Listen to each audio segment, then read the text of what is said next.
పరమగీతముల గ్రంథం 8వ అధ్యాయం. నా తల్లి యొద్ద స్తన్యపానము చేసిన ఒక సహోదరుని వలె నీవు నా ఎడల నుండిన నెంత మేలు. అప్పుడు నేను బయట నీకు ఎదురై ముద్దులిడుదును. ఎవరు నన్ను నిందింపరు. నేను నీకు మార్గదర్శి నవుదును. నా తల్లి ఇంట చేర్చుదును. నీవు నాకు ఉపదేశము చెప్పుదువు.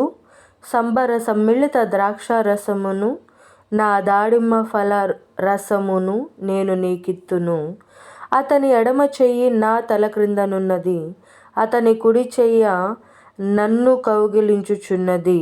యెరూషలేము కుమార్తెలారా, లేచుటకు ప్రేమకు ఇచ్చ పుట్టు వరకు లేపకయు కలతపరచకయు నుందుమని నేను మీ చేత ప్రమాణము చేయించుకుందును. తన ప్రియుని మీద ఆనుకొని అరణ్య మార్గమున వచ్చునది ఎవతే? జల్దారు వృక్షము క్రింద నేను నిన్ను లేపితిని. అచ్చట నీ తల్లికి నీ వలన ప్రసవ వేదన కలిగెను. నిన్ను కనిన తల్లి ఇచ్చటనే ప్రసవ వేదన పడెను. ప్రేమ మరణమంత బలమైనది, ఈర్ష్య పాతాళమంత కఠోరమైనది. దాని జ్వాలలు అగ్నిజ్వాల సమములు. అది యెహోవా పుట్టించు జ్వాల. నీ హృదయము మీద నన్ను నామాక్షరముగా ఉంచుము. నీ భుజమునకు నామాక్షరముగా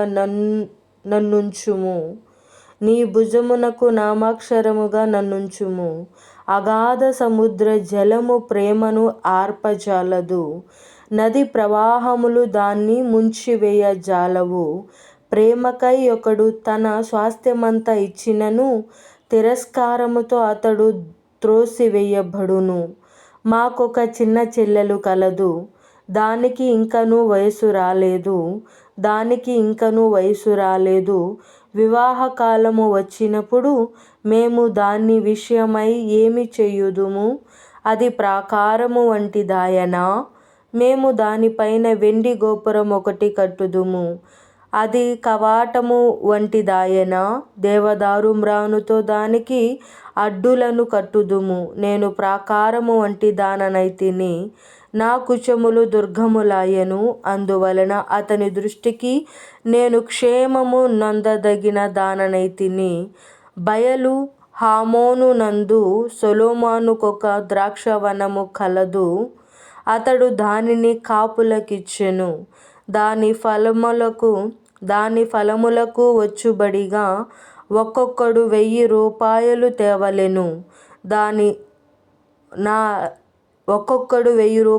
తేవలెను.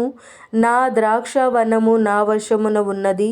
సొలొమోను, ఆ 1000 రూపాయలు నీకే చెల్లును. దానిని కాపు చేయు వారికి 200 వచ్చును. ఉద్యానవనములలో పెంచబడిన దానా, నీ చెలికత్తెలు నీ స్వరము వినగోరుదురు. నన్నును దాన్ని విననిమ్ము. నా ప్రియుడా, త్వరపడుము. లఘువైన ఇరివలె ఉండుము. గంధవర్గ వృక్ష పర్వతముల మీద గంతులు వేయు లేడి పిల్లవలె ఉండుము.